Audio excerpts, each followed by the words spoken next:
একদিন একটি দূর গ্রামে বাস করত এক গরিব কৃষক। নাম ছিল হরিপদ। হরিপদের ছিল না বড় জমি, ছিল না গরু, ছিল না বেশি উপার্জন, কিন্তু ছিল একটা বড় মন আর অটুট পরিশ্রম করার ইচ্ছা। প্রতিদিন ভোরে সূর্য ওঠার আগেই সে বেরিয়ে পড়ত খেতে। নিজের দুহাতের পরিশ্রমে সে গড়ে তুলেছিল একটি ছোট্ট চাষের জমি। আরে বাবা, সূর্য ওঠার আগেই একটু কাজ সেরে ফেলি, মাটি ভিজে থাকতে ভালো চাষ হয়।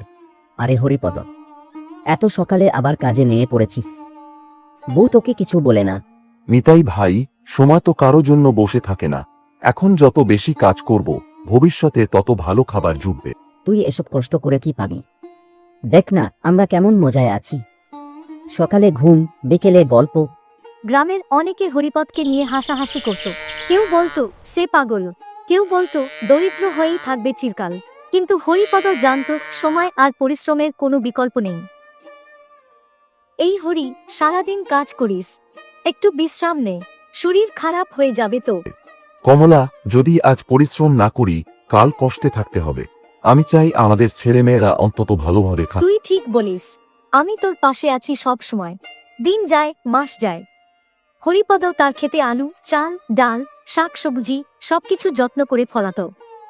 অন্যদিকে নিতাই আর গ্রামের অন্য অলস কৃষকেরা বসে বসে গল্প করত, সময় কাটাত। একদিন আকাশের রং বদলাতে শুরু করল। আষাঢ় মাসে অঝোর বৃষ্টি পড়তে লাগল, নদী উপচে পড়ল, মাঠঘাট প্লাবিত হল। গ্রামের ধান চাষিরা, যারা অলস ছিল, জমিতে কিছুই ফলায়নি, তারা তখন পড়ল মহা বিপদে। ঘরে চাল নেই, বাচ্চারা কাঁদছে।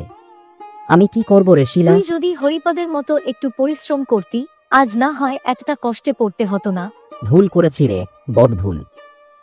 অন্যদিকে হরিপদের ঘরে চাল, ডাল, শাক সবজি সবকিছু মজুদ ছিল। সে নিজের পরিবারের জন্য তো বটেই, পাশের দরিদ্র পরিবারগুলোকেও সাহায্য করতে লাগলো। চোখে জল। হরিপদ ভাই, একটু চাল যদি দিস, বাচ্চাটা দুদিন কিছু খায়নি। নাও বসন্ত, চাল ডাল নাও। আমাদের যা আছে তা ভাগ করে খাওয়াই ভালো। মানুষ মানুষকে না সাহায্য করলে কে করবে? পুরো গ্রাম তখন হরিপদকে নতুন চোখে দেখতে শুরু করলো। যে মানুষটিকে সবাই একসময় উপহাস করত, সেই দুর্দিনে তাদের পাশে দাঁড়িয়েছে।